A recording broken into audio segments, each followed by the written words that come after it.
Bismillahir Rahmanir Rahim.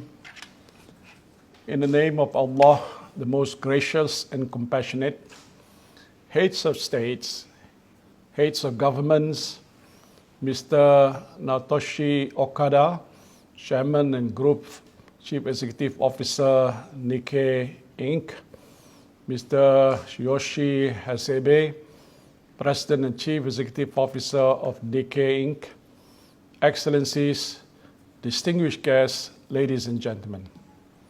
Assalamu alaikum wa rahmatullah wa barakatuh. Ohayo gozaimasu, and a very good morning to all. Allow me to begin by first thanking Nikkei, the organizers of the annual International Conference on the Future of Asia, for the honor to address such a distinguished gathering of policymakers and thought leaders. The Nikkei Conference has, over the years, become a landmark assembly on issues of significance to the region. In the wake of the global COVID-19 pandemic and its devastating impact on lives and livelihoods across the world, the importance of this year's meetings of minds cannot be understated. In spite of the grim realities in which we currently find ourselves, I am nevertheless delighted to be able to share my thoughts here with you today on the topic of shaping the post-COVID era, Asia's role in the global recovery. Distinguished guests, while it is imperative that we begin to chart our course for recovery in a post-COVID world, I hasten to make it clear that it is not lost on any of us that we are still some distance away from proclaiming certain victory. However, to our collective relief, there may be light just over the horizon, and with inoculation being rolled out as fast as vaccine supply chains will allow, the eventual end of this global ordeal is perhaps visible. And so we must begin preparations for what comes next. Asia today has a set of difficult choices and a lot of hard work ahead. Our leaders find themselves at historic crossroads, managing short-term pressures against medium-term uncertainties. What we are still facing has been unprecedented. What comes next will not be easy to foresee. But prepare we must, and Asia as a region must recalibrate its strength while shoring up vulnerabilities. Indeed, it has been a long and tumultuous period since the pandemic began.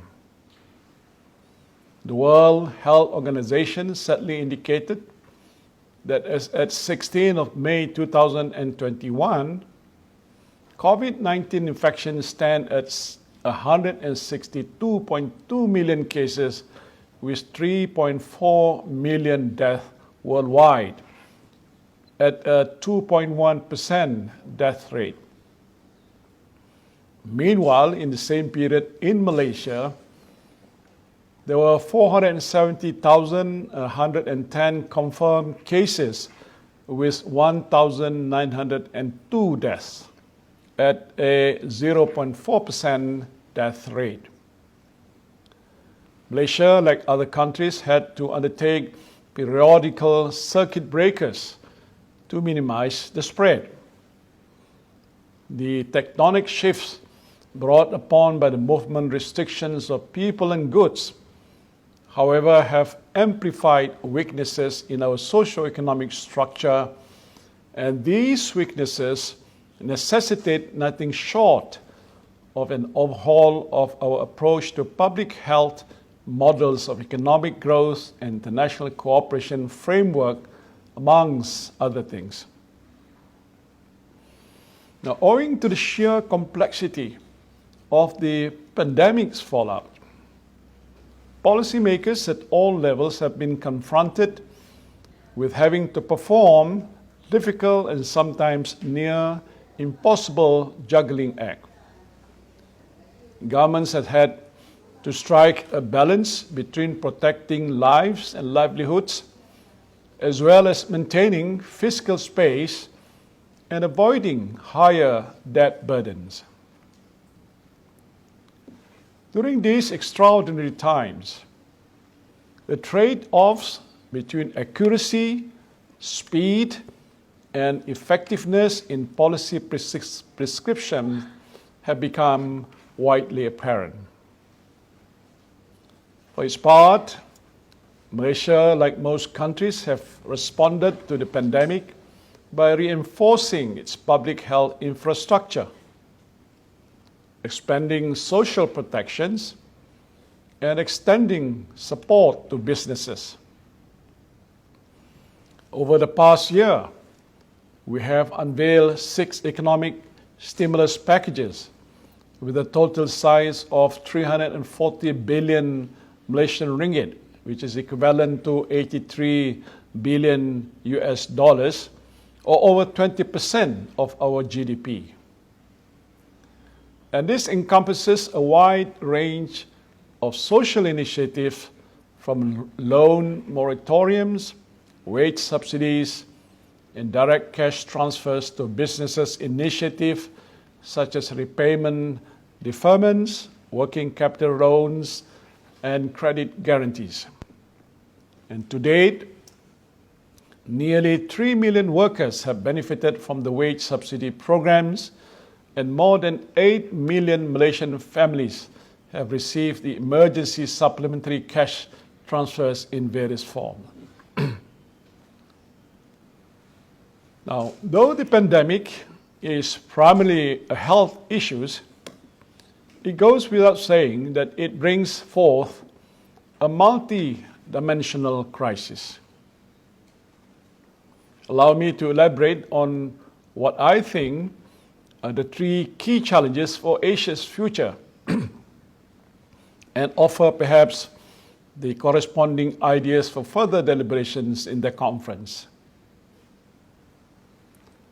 To my mind, the 3 issues to ponder are: 1, equitable health access; 2, socio-economic injustice; and 3, global leadership vacuum. Distinguished guests, the first challenge of equitable health access premises on vaccination being a collective project. And none of us are protected until all of us are vaccinated. We need to suppress the COVID-19 infections as quickly as possible to prevent mutating variants that make the current vaccine obsolete. However, there are man-made hurdles to achieve this. For instance, the wealthiest 27 countries have 35.5% of the vaccine, although they only cover 10.5% of the world's population. These countries have more than enough vaccine doses to immunize people beyond their own populations. Meanwhile, there have been 1.23 billion doses administered across 174 countries so far, with 252 million doses, or 20% of the global supply, taken up by the USA alone. In terms of production, China and India have exported around 200 million and 66 million vaccine doses, approximately 48% and 34% of the total production, respectively. In comparison, the US and UK have only exported 3 million and 1 million of the vaccine doses, respectively, or a mere 1.1% and 4% of their total production, respectively. In that regard, Malaysia welcomed the Biden administration's stated intention on May the 5th to support the temporary waiver of intellectual property or IP protection for COVID-19 vaccine. With epidemiologists warning that we have entered a new age of pandemic, Malaysia strongly believes that the extraordinary circumstances of the COVID-19 pandemic call for extraordinary measures. And to prepare for a long century of recurring health emergencies, the temporary IP suspension must give way to a total transformation of the pharmaceutical patent system. Pausing the gears is not enough. Our obligation is to dismantle it entirely.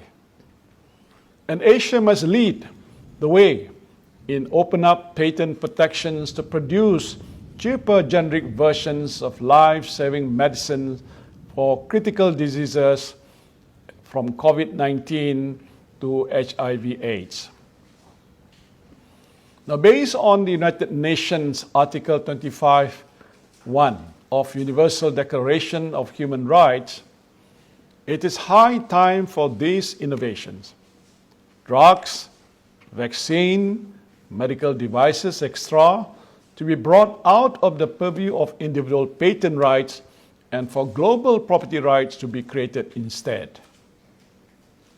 A global research fund that engages in health-related open source innovation through a global network of research units is a prerequisite for achieving UN Sustainable Development Goal SDG 3, good health and well-being.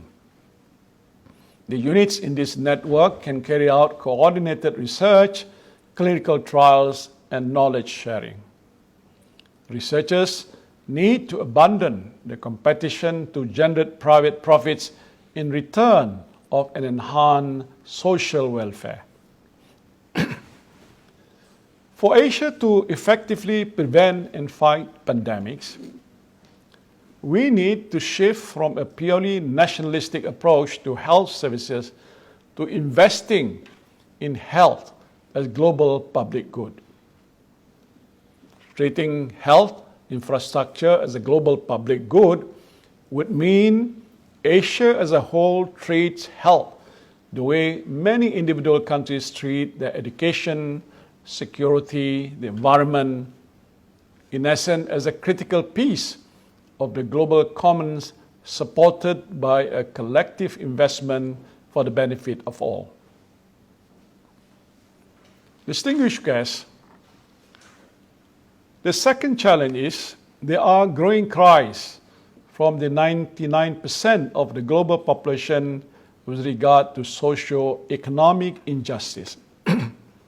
Wages have grown only marginally when compared to the expanding income and wealth of the 1%. And education has not only remained static and unable to enable upward social mobility, but it has also done poorly at upskilling workers to face the wide-ranging dislocations that stem from profound and rapid changes. Capitalism has created so much wealth and progress on the one hand, and yet so much inequality and instability on the other hand.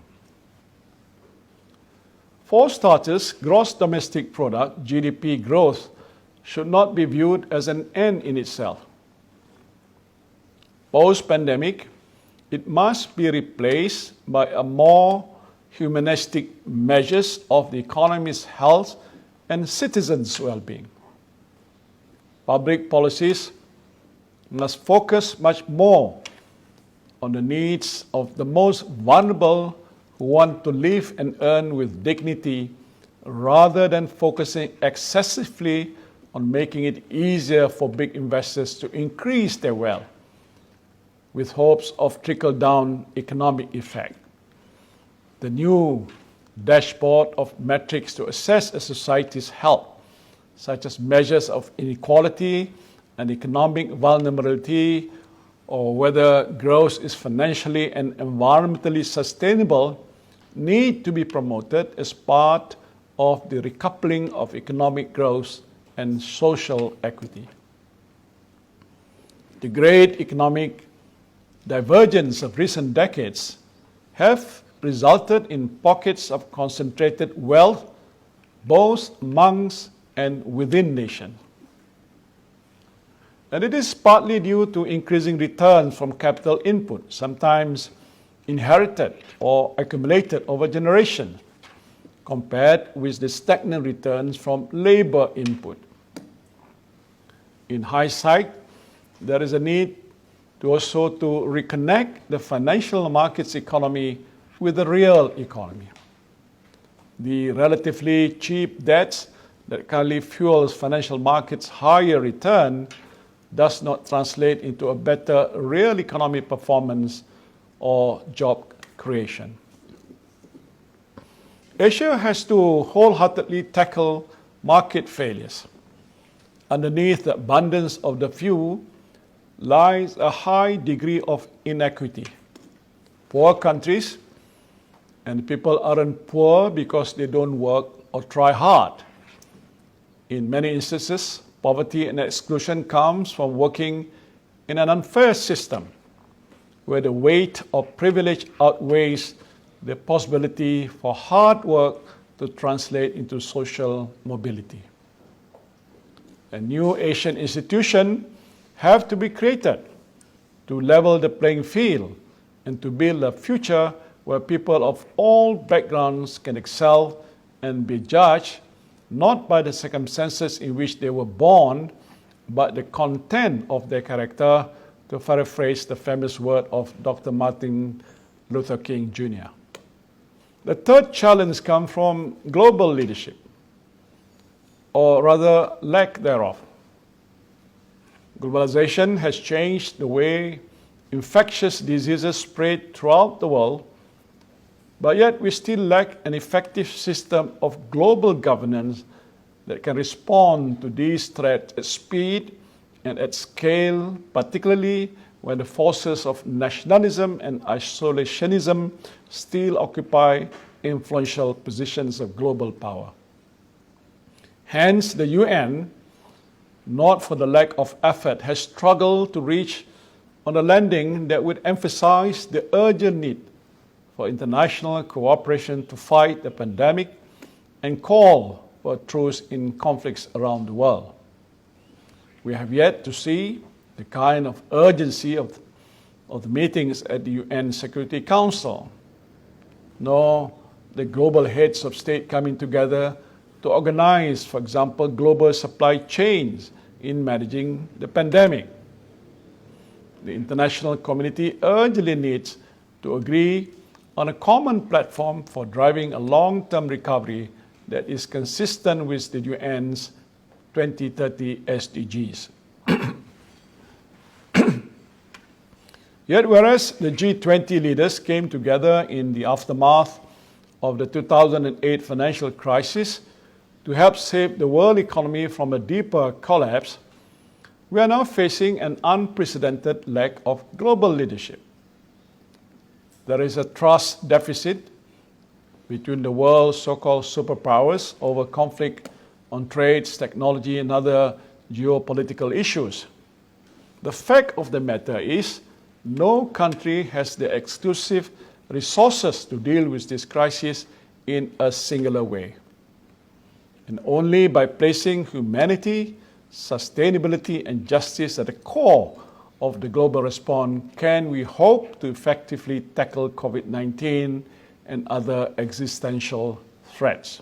And this is only possible by strengthening and revitalizing the multilateral system. This failure of global leadership to address the coronavirus pandemic hinges on correcting human biases such as tribalism, dysfunctional competition, and short-term thinking. Of course, it is unrealistic to expect nations not to compete or for them to forego building their self-interest. But we must also realize that long-term victory often doesn't mean on pushing your country ahead of the line all the time, every time.